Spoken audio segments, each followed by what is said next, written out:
If you were wondering what it'll be like to freeze to death, then don't worry, you're in the right video, because by the end of this, I, your host, Monochrome the Skeleton, would have walked you through everything you would go through if you were to ever freeze to death, step by step.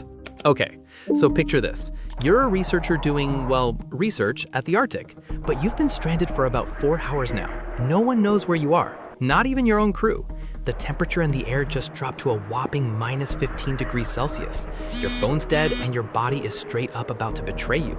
This is hypothermia, and you're about to find out why death researchers and doctors label this to be the most inhumane way to die. Now, before you think, compared to other ways, this doesn't sound that bad, let me stop you right there. You see, this is the most physiologically twisted ways your body shuts down. Because unlike most ways, your brain doesn't just take the L. It fights, it panics, and then it does something really disturbing to keep you alive. Stay with me, because I'm about to show you what your final day in the snow will feel like. So here's how we begin. You're cold, we got that already, but you aren't exactly freezing yet. Your core temperature is still hovering around a healthy 37 degrees Celsius. Good, but the air around you, it's unforgivingly well below zero. And your body, being the complicated machine that it is, instantly knows something is wrong. You see, your hypothalamus isn't just your body's control center, it's also your internal thermostat, and right now, it's freaking out. In just mere minutes of exposure to this type of cold, your peripheral blood vessels constrict. Experts call this vasoconstriction. To put it into perspective, imagine this. Your brain decides that your fingers, toes, outer ears, and nose are all expendable, so it cuts off their blood supply to save that warm blood for the more important things, like your heart, brain, and your lungs. You know, the important stuff. It also decides the skin is expendable, so it cuts off blood flow from your whole surface region by up to 90%. This is where you start to feel it. You can't hold on to objects properly, your fingers feel numb, and your skin looks kind of blue. Also, you're shivering right now, violently. It looks like panic. Don't worry, it's not. Well, sort of.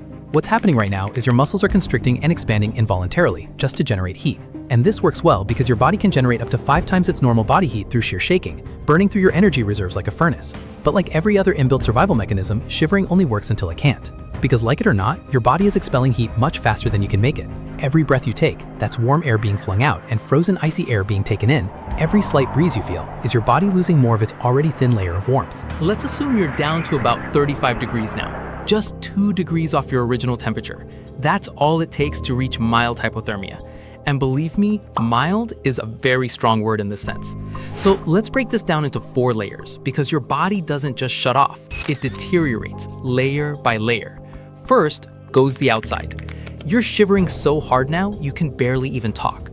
Not because you're confused yet, but your jaw muscles simply refuse to cooperate with you. You can barely walk straight, you're clumsy, stumbling.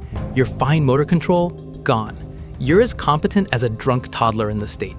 Your skin has gone from a healthy pink to white to a desaturated dark blue. This is called cyanosis because blood's being pulled from your face and limbs. Your brain's playing favorites, remember? Fuck everything that isn't needed to survive, so you look like a corpse. Now a bit deeper, 33 degrees Celsius. The cold thickens your blood. Your heart's struggling desperately to pump the sludge through your veins. Your blood pressure drops and oxygen delivery is lower than ever. Your life bar is basically glowing red. But then, just when you think you're about to die, something strange happens.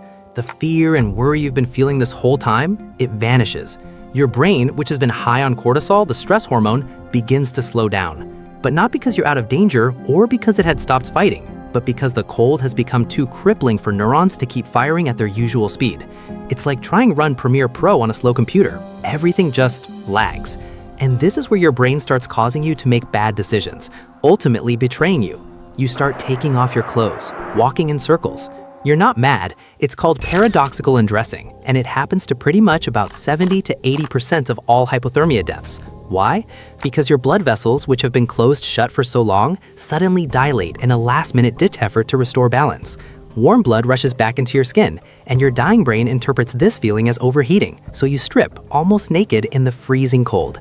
Yeah, your brain's last act of rebellion seems to be a big troll. 30 degrees Celsius, you're no longer shivering. That feels like relief, but it's not.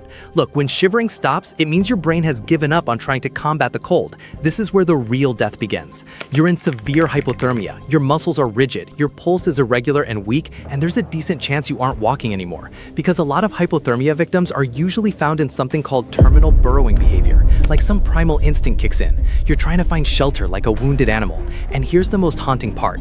People found dead in these positions tend to look peaceful and calm. Because your brain's so oxygen deprived now, it's like you're not really in there anymore. But enough biology and complicated terms. When it boils down to emotion, what does this feel like? Okay, at first, it's pure pain. The cold burns like 1,000 needles. But as the cold intensifies, something shifts. The pain fades. Not because you're getting warmer or adapting, but because your nerves are shutting down. So you're going numb everywhere. At this point, you're confused and disoriented. You most likely won't even remember how you got there. Then time distorts. Seconds feel like hours, or hours feel like seconds. Either way, you're hallucinating, making up images and sounds that aren't really there. Your brain's trying to make sense of all the madness, so it fills in gaps with false information. Some survivors who've reached the stage report feeling warm, happy, or even euphoric, as if in a state of bliss. But that's the hypoxia talking. Your brain's starved of oxygen, so as it dies, it releases endorphins. It's the same case that causes near-death experiences to feel pleasant. It's like your brain knows it's about to die, so it floods you with one last dose of all the good stuff before you both die. Some people report darkness, tunnel vision, a painless free fall into nothing. But emotionally, some people stay terrified until the very end, but most just feel nothing. You're too tired to be scared anymore, and that's when the fight ends. 28 degrees Celsius. This is it. You're seconds away from lights out. Your hearts are rhythmic now. It's simply vibrating uselessly instead of pumping. Any sudden movement or jerk would stop it entirely. That's why rescue teams move hypothermia victims so carefully. Your breathing's almost gone at this point. Not gone yet, but maybe around 3 shallow breaths per minute now. Your brain's shutting down, region by region. Your frontal lobe, decision-making and personality go first. Then goes your memories. Imagine it like a signal fading out, slowly, but eventually it reduces to nothing. Literally. You won't even notice when your heart stops. You'd be long gone by then. Hypothermia isn't just a horror tale. People actually died like this. It's not painless, not quiet, not peaceful, but your brain will try to make it easier in the end.